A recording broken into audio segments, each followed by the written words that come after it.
नमस्कार, कसे आहेत सगळे? आज मी तुम्हाला दाखवणार आहे मशरूमची भाजी कशी करायची. तर हे बघा, आता मी इथे तेल तापत ठेवते. एक कढई घेतलेली आहे आणि त्याच्यामध्ये हे मी तेल टाकत आहे. आणि मशरूमच्या भाजीला आपल्याला फोडणी कांद्याचीच फक्त द्यायची असते, बाकी कसलीही द्यायची नाही. तर तेल तापेपर्यंत मी आता थांबत आहे. थोडं तेल तापलं की मी फक्त त्याच्यामध्ये कांदा टाकणार आहे. हा बघा, कांदा मी इथे अगदी बारीक चिरून घेतलेला आहे. तुम्ही पाहतच असाल किती बारीक चिरलेला आहे हा कांदा. हा फक्त आपण लगेचच टाकायचा, बाकी लसूण किंवा हिंग, मोहरी, जिरं काहीही टाकायचं नाही. कारण मशरूमला आपली आपली चव असते आणि त्याच्यामध्ये दुसरे रस जर मिसळले तर त्याची चव बिघडते. म्हणून तुम्ही हा बघा, आता मी हा कांदा टाकलेला आहे, तर सगळा कांदा टाकते तेलात आणि छानपैकी त्याला परतून घेते.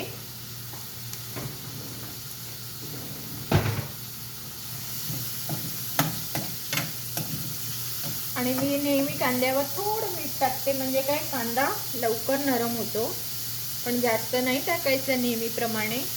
ही माझी शिकवण आहे की मीठ हे नेहमी थोडंच टाकायचं. जास्त टाकलं तर काढता येत नाही, कमी झालं तर आपल्याला घालता येतं.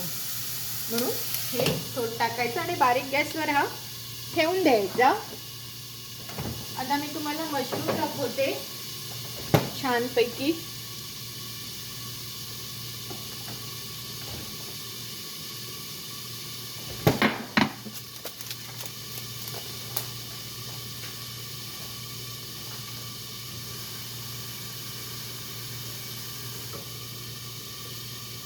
हे बघा, हे मशरूम मी इथे धुवून घेतलेले आहे, तुम्हाला दिसत असतील. हे साफ स्वच्छ धुतलेले मशरूम आहे. तर आता मी त्याला कट करत आहे. इथे असे ह्याच्यामध्येच मिळतात मशरूम. तुम्हाला त्याला कट करावं लागतं, तर तुमच्या आवडीप्रमाणे तुम्ही बारीक मोठे असे कट करू शकता. पण मी एकदम मोठे करत नाही आणि एकदम बारीकही करत नाही, कारण एकदम बारीक केलं की त्याचं पीठ लागतं. म्हणून साधारण असे करायचे. आपण बटाट्याची काचरी कशी करतो त्याप्रमाणे केले तरी चालतात. आणि नेहमी हीच ट्रिक वापरा की जेव्हा तुम्ही कांदा फोडणीला टाकाल तेव्हा मशरूम चिरायला घ्या, म्हणजे तुमचा वेळही वाचतो आणि कांदाही चांगला शिजून येतो. कांद्याला मग पुन्हा काही वेगळं करावं लागत नाही. तर अशा प्रकारे हे बघा मशरूम, आणि इथे खूप छोट्याच प्रमाणात मिळतात मशरूम, असं काही नाही. किंवा मोठी पाकिटं पण असतात, पण मी काही ते आणण्याच्या भानगडीत पडत नाही. आम्ही दोघंच असल्यामुळे आम्हाला एक पाकिट खूप होतं. आणि इथे छान मोठे मशरूम मिळतात. आपल्या इंडियात सुद्धा मिळत असतील आता, पण आम्ही जेव्हा लहान होतो तेव्हा इंडियात हे मशरूम अगदी खूप कमी प्रमाणात मिळायचे, कधीतरी मिळायचे आणि खूप कॉस्टली असायचे. आता सगळंच महाग झालंय म्हटलं तरी चालेल. पण आता आपली इंडियाची इकॉनॉमी सुद्धा सुधारली आहे, त्यामुळे लोकांना काही असं वाटत नाही की हे खूप महाग झालंय म्हणून.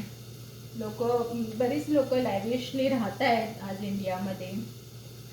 तर ते सुद्धा आपले राजकारणी लोक खूप मेहनत घेतात आपल्या इंडिया सुधारण्यासाठी. त्याच्यामुळे जनतेचं जीवन पण खूप सुधारतं. त्यांना छान व्यवस्थित सगळ्या प्रकारच्या सुखसोयी मिळत आहे. आता आम्ही लास्ट टाइम गेलो होतो तर ती मेट्रो सुरू झालेली पाहिली. खूप नवल वाटलं. माझ्या दारासमोरून मेट्रो जाते आहे, दारासमोर स्टॉप आहे. म्हणजे हे कधी स्वप्नातही वाटलं नसेल, इतकं पटापट रिकव्हरी होत आहे. तर ह्याचं श्रेय सगळं आपले पुढारी त्यांनाच द्यायला लागेल असं मला वाटतं. हे बघा, किती 2 मिनिटात हे मशरूम झाले. आणि मशरूम एका मिनिटात शिजतात, त्याला तुम्हाला जास्त शिजवावंही लागत नाही. हा प्रकार म्हणजे अगदी तुम्ही जरासं फोडणीला टाकलं की हे शिजून येतो. हे बघा, एक प्रकारे हा मोठा एवढा असतो मशरूम इथे.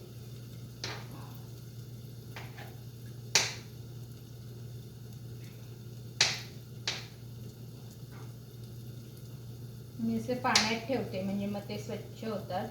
पण जास्त नाही पाण्यात ठेवायचे. जेव्हा तुम्ही कापायला घेता ना तेव्हाच पाण्यात टाकायचे, म्हणजे मग स्वच्छ साफ निघून येते माती त्याची. हे बघा, हे मशरूम मस्त झालेले आहे. हे बघा, आता फक्त कांदा ढवळायची बाकी आहे. कांदा ढवळला की आपली मशरूम रेडी. 2 मिनिटात कांदाही छान अगदी मऊ झालेला आहे. सुंदर आणि काय सोनेरी कलर आलेला आहे कांद्याला सुद्धा. मी दाखवते तुम्हाला. हा बघा, हा बघा केवढा सोनेरी सुंदर कलर आलेला आहे. अजून थोडा मऊ होऊ देत, तोपर्यंत बाकीचे मसाले घालून घ्यायचे. मी आता तुम्हाला सांगते, मशरूमची भाजी करायची म्हणजे अगदी सोपी आहे. अगदी लहान मुलं सुद्धा करू शकते. या 900 मुलींना तर करायला काहीही हरकत नाही. हे बघा, फक्त हळद टाकायची 1 चमचा.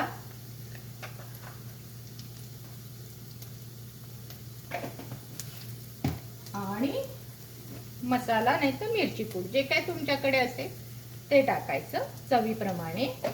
That's it. मीठ तुम्ही ऑलरेडी टाकलेलं आहे. आणि इतकी चविष्ट छान भाजी होते ही की सगळे तुम्ही चाटून पुसून खा. जशी आपण कोलमीची कांदा घालून भाजी करतो त्याप्रमाणे ह्याला चव येते.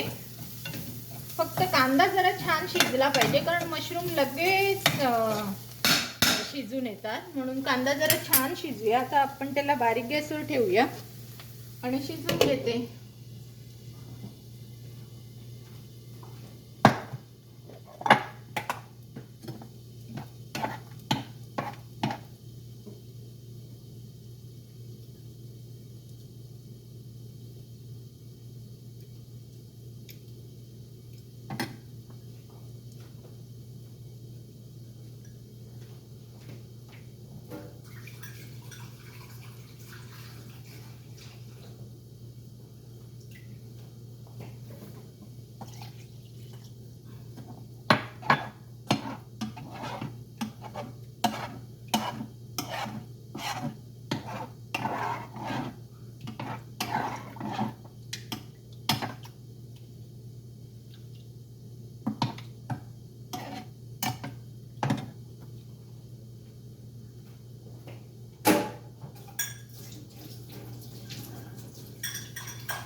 आता मी इथे कांदा तुम्हाला दाखवत आहे कसा झालाय तो. बघा, मस्त शिजलेला आहे कांदा. आता अजून शिजवायची गरज नाही आहे त्याला, कारण का हा आता पुन्हा त्या मशरूम बरोबर पण शिजणार आहे.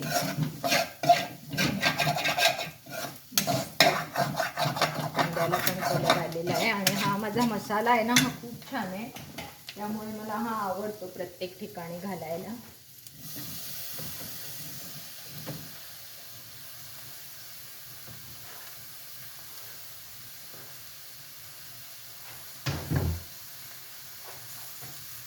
म्हणजे कढई कुठे गेली पकड. हे बघा, आणि छानपैकी ह्याला ढवळून घ्यायचं.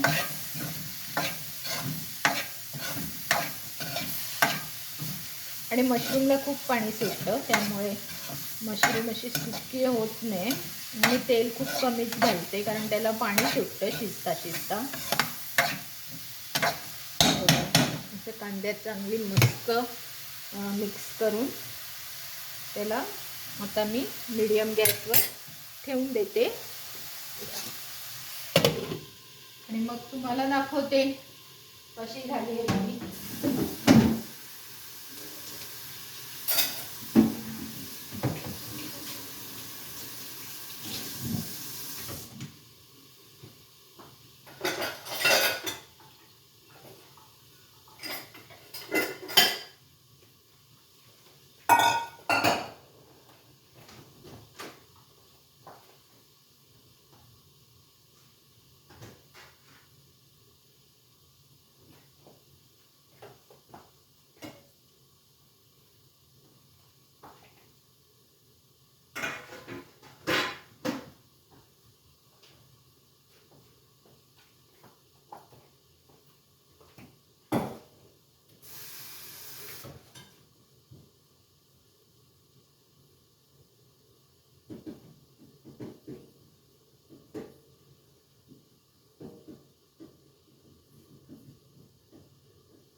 पहा ह्याला पाणी, मी म्हटलं ना की मशरूमला खूप पाणी सुटतं. बघा आता हे किती पाणी सुटलेलं आहे मशरूमला.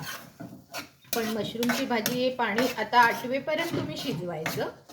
मग छान आता वास पण आलेला येतो आहे मस्त. आता फक्त हे पाणी आटवेपर्यंत तुम्ही त्याला शिजवा छानपैकी.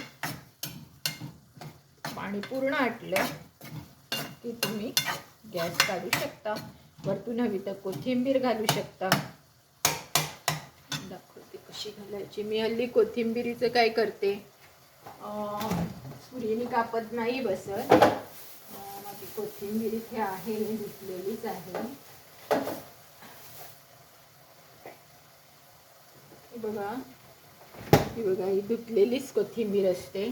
तर मी काय करते, त्याला हवी तशी गुंडाळून घेते, जेवढी मला हवी तेवढी. आणि इथे एक मी माझ्या किचनमध्ये ही कात्री ठेवलेली आहे, त्यानेच अशी बारीक बारीक करून टाकते. म्हणजे जेणेकरून आपली भांडी कमी होतात आणि छान बारीक चिरली जाते. कारण सुरीवर थोडी बारीक चिरताना मुश्किल होतं. पण कोणाकोणाला कात्रीवर येणार नाही, त्यांनी सुरीने करा. कोणाला जसं प्रत्येकाचा कामाचा काम करण्याचा उरक किंवा काही म्हणा ते वेगवेगळ्या पद्धतीने असतं. हे बघा किती बारीक छान चिरली गेली आहे. मी दाखवते तुम्हाला नंतर व्हिडिओवर. म्हणजे फक्त सांभाळा की तुमचं बोट ह्याच्यामध्ये कापलं नाही पाहिजे, नाहीतर मग डबल काम होऊ शकतं. तर हे बघा आता मी ही कोथिंबीर अशी टाकलेली आहे आणि छानपैकी ढवळायची. जास्त कोथिंबीर घातल्यावर त्याला शिजवायचं नाही. मशरूम ऑलरेडी शिजलेला आहे, मस्त सुगंध आलेला आहे. ही बघा ही कोशिंबीर घालून मसूरची भाजी रेडी आहे. आता तुम्ही काय करायचं आहे, अशी भाजी बनवायची आहे. आणि तुम्हाला काही प्रश्न असतील तर मला कमेंट्समध्ये लिहून कळवायचे आहे. शिवाय माझा चॅनल तुम्ही लाईक, शेअर आणि सबस्क्राईब करायचं आहे. धन्यवाद. गॅस काढलेला आहे. धन्यवाद.